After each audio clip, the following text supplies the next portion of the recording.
first piercing was my first hole when I was 5, and I don't remember it, but my mom told me that we went to a mall to get my ears pierced, and I got one pierced, and then I screamed so bad that like I didn't want to get the other side pierced, so she had to pin me down in the chair because she didn't want me to walk out with only one side of getting pierced, and she thought it'd be really embarrassing.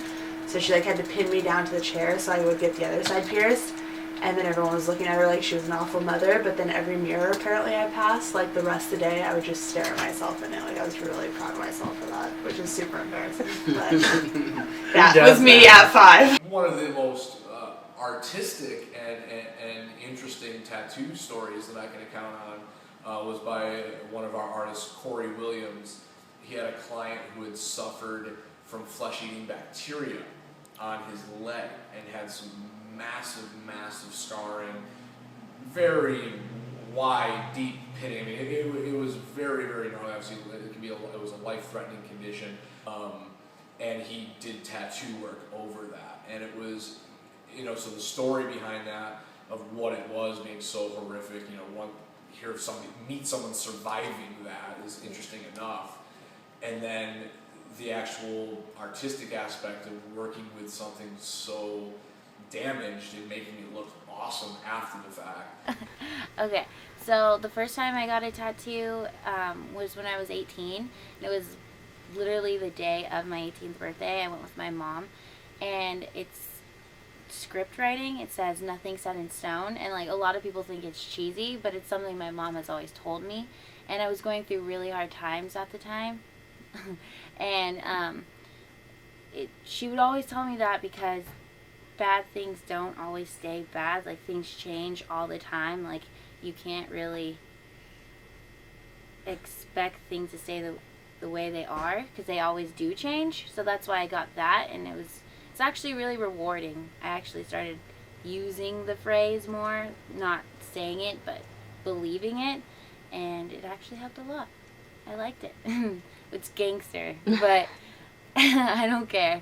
I mean, I wasn't allowed to pierce my ears, and one night before a dance, I was at my girlfriend's house getting ready, and I was like taught how to do it by like one of my classmates. So I put ice on my ear and like froze it and got it all numb. Then I grabbed a needle, and I supposedly sterilized it, but really wasn't sterilizing it.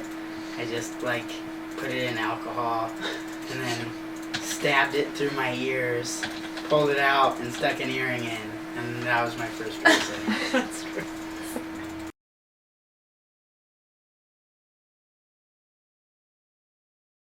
So the tongue ring is like the only thing that people really get a reaction about. Everyone still wants to ask why I get it. I get a lot of people at the restaurant that always, they're like dads that are my dad's age, and they always ask why I got it. Like they're just like scared for their own children or something.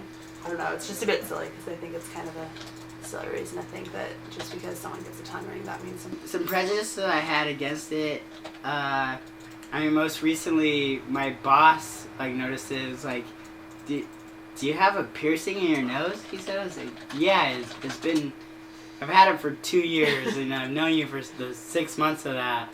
So I've literally had it the whole time, and he just like he looked down on me as a guy for having a nose piercing. Well, before I had this tattoo on my wrist, I had scars, which were really ugly, and I would get judged way more for that.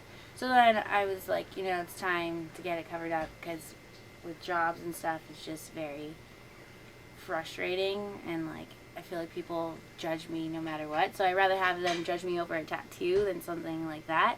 Again, the judgment and the negativity, it's always going to be there, but just trying to, again, come back to cliches, be a good person, treat people the way you want to be treated, and just realizing that it's not a pigeonhole when you talk about modification. When you really think about it, it's everywhere in society, all levels, people, all walks of life, all incomes, everything are doing and have been for thousands and thousands of years. So this isn't new.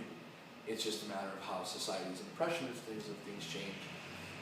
And to try to be positive and to stay open-minded You know, 'cause you don't know what that person's life has been, and choosing to have huge ears and colorful things all over them, and maybe they got some crazy hair, or maybe they want to have tits out to here, like that might be helping that person.